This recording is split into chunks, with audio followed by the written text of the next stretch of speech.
joining us today to cover this important story. My name is Aaron Lipsky. I'm the Fire Chief, City of Milwaukee Fire Department. We're gathered here today to discuss a horrible incident with a horrible outcome regarding the death of a lady on a Milwaukee, at a Milwaukee intersection at 76th and Congress on January 15th of this year in the early evening hours. When we got wind of some of the circumstances that were being reported surrounding this event, we immediately started looking into it, and we appreciate your patience as we did that, but we are ready to tell you what we know today. I do want to just feed forward that some of the information that we are aware of is protected health information, and we are not at liberty to discuss some of the finer details. We ask for your patience with that. We will tell you everything we can tell you. I'm joined here today by Assistant Chief Josh Parrish, Milwaukee Fire Department. He oversees our support bureau, and he handles all of our records, requests, inquiries, anything we're looking into. He drives that. We're also joined by Curtis Ambulance CEO Jim Baker and his Vice President of Operations Dan Robakowski. And we'll each come up and tell you what we know. Before we get into the finer points and the technical details of everything that occurred from beginning to end on this response, I want to extend my deepest condolences to the family that's left behind without their mother or their other relation. There is absolutely nothing excellent about any of the things we're going to share here today. And I say that because it will never, it just pales in comparison to the outcome. The outcome is tremendous pain for that family, and for that I offer my deepest condolences. But I do think it is our responsibility to tell everybody everything that we know about the entire arc of this response from beginning to end. And so with that, I will turn it over to Assistant Chief Parrish, and then I do want to just offer up that once we get through our comments here, we'll answer any questions that you have. So thank you for coming. Josh. Hi, good morning, everybody. So on January 15th at 1722, the Milwaukee Police Department Dispatch Center received a call for distress through the 911 system. That call was transferred from the police department to the fire department call takers within a minute. At that time, the decedent did initiate that first complaint. We dispatched an ambulance, which was Curtis Ambulance Company, at 1723, and then they did levy a response. There was another call for service when a bystander called 911 approximately 22 minutes later. At that time, there was a separate additional complaint levied by that second caller. At that point, the Milwaukee Fire Department responded. This would have been our secondary, or that response by the Milwaukee Fire Department was approximately 22 minutes after that first call. Our response time for that call was approximately 6 minutes. And then following the resuscitative efforts of the individuals that responded to the scene, the decedent was pronounced dead on the scene. I am at this time going to give the podium to Jim Baker from Curtis Ambulance, who will talk about what their responding units did and what they found. Jim? Good morning. We received the call originally to respond at 17:23 and 54 seconds. The ambulance arrived at 76th and Congress 4 minutes later. They were responding eastbound on Congress. They checked the bus stop on the southwest corner, and then proceeded to the southeast corner, and there was no patient found at either of those two bus stops. They went up a block, they did a U-turn, they came back and checked the bus stop on the northeast corner, and then proceeded through and checked the bus stop on the northwest corner. There was no patient found at any of the four state places. They then proceeded another block, did another U-turn, and sat facing the intersection and notified our dispatch center that there was no patient found. The dispatch center at 5:29 and 53 seconds attempted to call back to the patient's cell phone. It went directly to voicemail. We waited another 2 minutes, attempted a second callback. There was no response to the cell phone. And at that point, the ambulance cleared and left the scene. Does anybody have any questions? What does that mean, no patient was found? Do they just not see her? Do they not look hard enough? Walk us through, when they're at this intersection, what they're doing and why this woman wasn't found. Well, there's a couple things that we believe happened, but what it means is when we respond to a scene, and a fairly high percent of the time, 10% of the time, there's not a patient found. There's even a term in the industry called a Hogan that refers to that. It's often called like a false alarm. So the crew's looking for the patient and not seeing the patient. Now, when we went back afterwards, Dan, if I can have you join us for a little bit. This is Dan Robakowski. He's my Vice President of Operations. I'm going to have him explain just a little bit when we went back to the scene what we found. All right. Can you speak up a little bit too? Sorry. Sure, Thank you. absolutely. Thank you. I'll use my outdoor voice. Thank you. So we did go back to the scene to review the entire intersection. Now, granted, we were doing this sometime later after a lot of weather conditions had changed. But what we were able to find is that going through the intersection, you have two sheltered bus stops that are on that southwest and southeast corner, and then two unsheltered bus stops on the other side of the intersection. Going through them, they paid attention to the sheltered ones first, coming back the other way, heading westbound on Congress, between a giant silver electrical box that's sitting there, a garbage can full of salt for, I'm assuming, the sidewalks and stuff, and snow that is still piled up in the intersection. Traffic and lighting at 7:38. Our best guess is that the crew was unable to see anybody that was in that sidewalk or fence area. What's the protocol there? If someone, you're getting a call, are your employees supposed to get out of their vehicle and look in that area, or are they just supposed to drive around? So they were driving around. We actually have them GPS tracked at doing a couple loops through the intersection, trying to find somebody. Anybody standing up, flag me down, something like that. And then they did the second most important part, which was let our dispatch center know and attempt to call the 911 caller back. So if I'm understanding this correctly, they do not get out of their vehicle to look? At this point, no, they did not get out of their vehicle to look. Is there any disciplinary action plan for these individuals? No. And can you explain what kind of investigation or, you proceeded with? We went through the whole call from the timestamps to GPS tracking them, just to make sure they were in the right place at the right time. What information are your employees given when they're responding to, a call? Is there a specific coordinate of where that phone pinged from? How do you track that? We are given an address and a brief condition of the patient, age, and what the chief complaint is. Is that something that is available, being able to track where their phone is if a call dropped? And That's something you'd have to ask the fire department. They're the 911 call takers. After something like this happens, you guys maybe review the way this goes on and change practices, maybe making them get out if they don't find the right way. Is that a consideration you're looking for or looking for? It's something that could be considered, but the bus stop no patient scenario is not uncommon. I can speak to having one yesterday where, again, no patient found at a bus stop. How come the fire department was able to find a woman after 20 minutes later? I'd have to let the fire department. Chief Parrish? Absolutely. So for context, the question about the cell phone tracking, no, there's no cell phone tracking GPS integrated into anything. That's largely a fictional thing that you see on TV.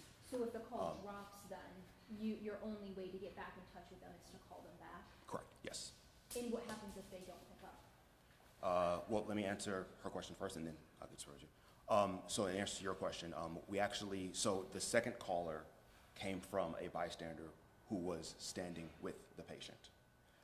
The patient was actually found between the trash can that he spoke about, or the salt can that he spoke about, and then behind a snowbank, and then between two snowbanks at a corner. And then, so at that time, we had a bystander who was waving us down, which are the instructions that people are given when they call 911. If you're outside, they're told to, wave down, help us on the way, so on and so forth. And that's pretty common with all incidents when someone's outside and, we're looking to get in contact with the patient. At the time of the second call, I said, we did receive a call from a bystander. We actually received two separate calls from two separate bystanders who were there on scene. There was another person there as well. The Milwaukee Fire Department responded. We were there in about 6 minutes after that second call, and that's when we initiated the life-saving efforts, moved the patient to an ambulance outside the cold to those things, and then we have the terminal into the incident. Can I ask about the prioritizing of the calls to send it first to the outside ambulance service instead of you all doing it right away? Sure, what's your question? Just, why? Was this call initially prioritized lower? Yes, it was. So the prioritization of calls depends on what the caller says. As some of you may be aware, we have hundreds of different call types. So there's a triage system that's built into the system that asks the caller questions. Based on those responses to those questions, you may get a different medical response. Obviously, a person, not alive, not having a pulse is the most severe medical response that we can have, and then it titrates down from there. So what was this, sort of classified as? What did she call saying? That she was in distress? I'm not, the actual clinical conditions, we can't share those because that's part of what would be Do referred. any of the parties involved believe that this death was preventable? I'll be honest, we haven't gotten any cause of death information at all from the medical examiner, so that would be a question for them. From the 911 call to when she was pronounced dead, what's that time period? How long was that? 50-something minutes-ish, give or take. Can you go back to the question about the calling a person back? If they don't answer the phone, what are you guys supposed to do if you don't have a GPS to ping exactly where that call is coming from to find that person? So great question. So you're really going on whatever information that you have, and then to Dan's point, as part of this industry, sometimes there aren't always people where they say they are. You are relying on people's recollection or ability to know where they are in the city. Sometimes that differentiates between north and south, a different number, not saying the address right. So we do normally, to lobby those efforts that they spoke about. You drive around, see if there's anybody at the intersection, you attempt to call back, and then you go from there. Is that a shortfall of the system to not have that GPS tracking or pinging of the phone to know if someone is alone and needs help, how to find them? Yeah, so I'm not aware of any technical system that would let you know if somebody was alone when the call occurred. And then to the point, for this particular incident, the person was, in fact, that wouldn't have changed any of this at all. We're back to the same spot. Wait, just so I have it clear, when the call was first made, that was exactly where she was found? So yeah, in an intersection, yep. So to the point that this intersection is, I don't know if you've been to the intersection, but it's a couple hundred feet wide, right? There's 4 separate corners. And then what they mentioned, there's 2 bus shelters on 2 of the corners. 2 of the other corners don't have any shelters on them. So So the first call, was it clear in the first call which of the 4 points the woman was at? no, just people normally give an intersection. Can you explain why no disciplinary action to the first responders who arrived? Because they didn't do anything wrong. The EMS system here worked as designed. The first ambulance, which was for a low priority call, was there within 4 minutes. When the patient is not there, and you've looked as best as you can see, this is bad lighting conditions, you have to understand that false alarms are a common thing in the EMS system, particularly at bus stops. So what will happen is someone will call for an ambulance, the bus comes, they get on the bus, and they leave. And that's very common. So the crew did the best they could by looking for the patient. The patient was not upright. The patient was hidden by objects and was not actually at the bus station. They were on scene for 6 or 7 minutes. They attempted to call the patient back. They notified the dispatch center, and they took another call. Do you think if they just got out of the car, they would have found her? Well, they would have had to get out of their car, and they would have had to check each of the 4 bus stops. when you've got pretty good visibility, you should see the patient. In this case, the patient was down behind objects. They did not see the patient. But would you say that there wasn't good visibility because of the weather conditions and how high those snowbanks were? Well, you can't check behind every snowbank. You can't check behind every, walk down alleys, walk in the Walgreens that's there at the corner, whatever. You do the best you can. To a certain extent, you can't go do patient searches for 300 patients a day. So are you satisfied with their actions that day? I am. We've sat and interviewed both of the crew members. We felt that they did their due diligence. They're aware of what happened. I'm sure they don't feel good about it. We don't feel good about it. It's like a series of unfortunate events. And it's sad, but it's a reality of what we deal with in EMS every day of the year. How long have your crew members been on your team, or? One of them's been on 2 years, and the other man is like 12 years, I think. So these are experienced people. Do you think that this is maybe a learning lesson to maybe take those extra minutes to get out of the car, look at each corner? Because if somebody were out of the car, they probably would have seen this woman and maybe she wouldn't have died. That's a lot of what ifs. We can't live in a thing of what ifs. We look at situations like this and we go, is a protocol change necessary? In this case, I don't think there is. It's unfortunate the woman had fallen down behind the bus stop, behind a snowbank, behind these things, and she was not seen. Would you feel the same if it was someone that you knew? Yes, unfortunately I would.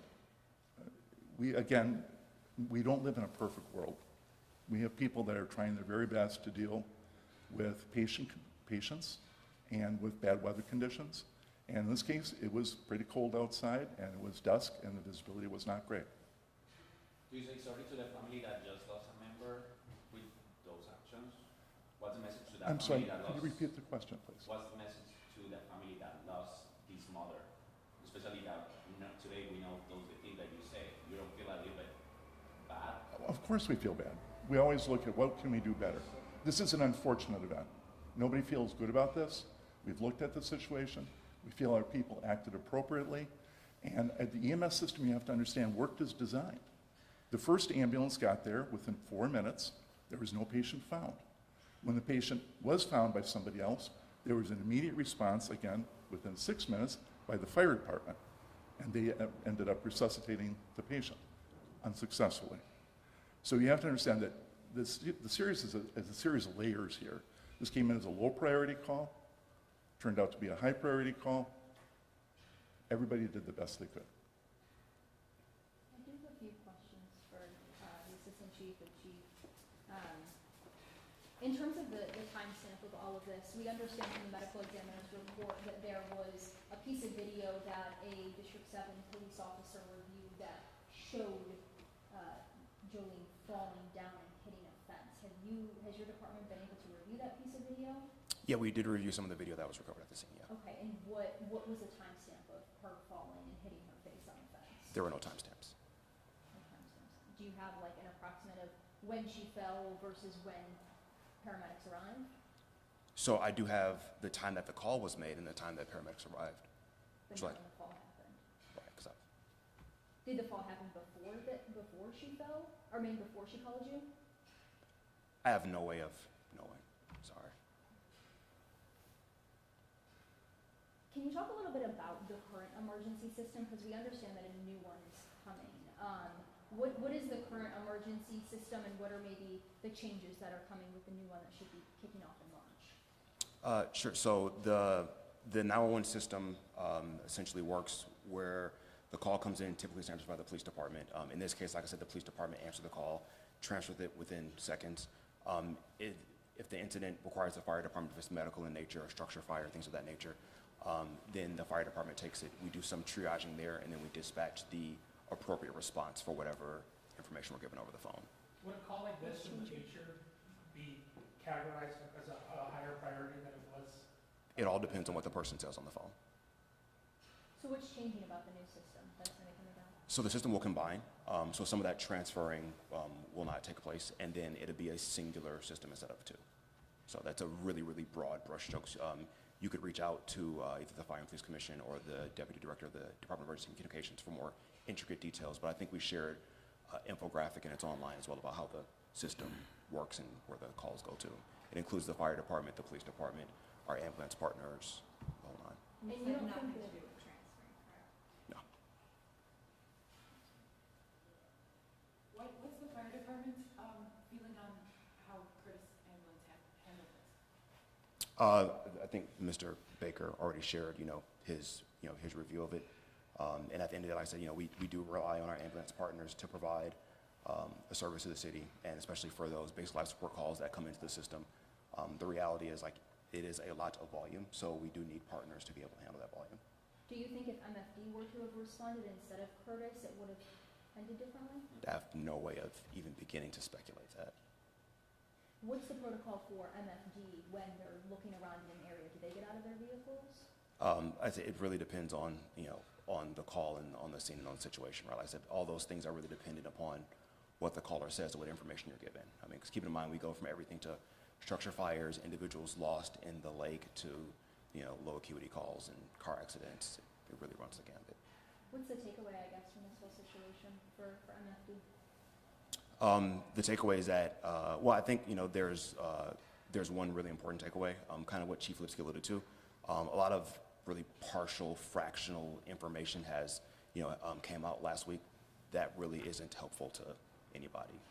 The reality is that, when things happen and they're brought to our attention, and they warrant a review, we do those reviews, but they do take time, and some of that patience is always appreciated, so that there can be a full review of what occurred. If there was a key takeaway, I would really say that, that is it. To Chief Lipsky's point as well, when somebody loses a loved one, it's always hard. It's, rarely expected.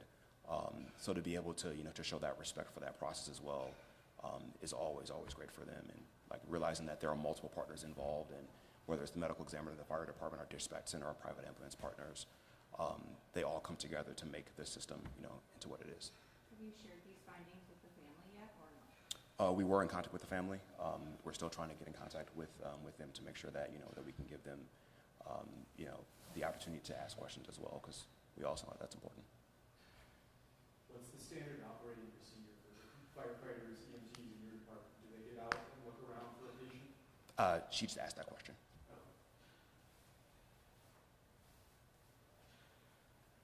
So there were 3 calls. There was the initial call that Jolene tried to make, but didn't go through. Then a bystander. And No, then, it went through. oh, it did go The through. original call went through. Yeah, I don't know. We have to listen. Yeah. I'm listening. Yeah, we're asking the same questions, and I understand we're frustrated, believe me. But when we're telling you everything we know, we have nothing to hide. I understand we came here, we have some preconceived notions, claim it. We'll give you everything you want. When this is done, we'll give you all the records, we'll give you the video we have. We have nothing to hide. This is an absolutely horrible situation. The only thing we can offer at the end of it is the accurate information. And that's what we're trying to give you here today. We are deeply, deeply saddened by this loss. We are as frustrated as you are.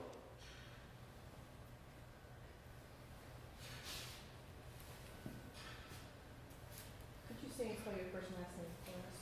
Just so Sure, we have it's James Baker. James Baker. That's JamesBaker. Dan, can we have your last name too, please? Absolutely. Last name is Robakowski, R-O-B-A-K-O-W-S-K-I. And I will give one final opportunity for any new questions that anybody may have, and if not, we can wrap this up. All right, thank you all for your time. Appreciate it.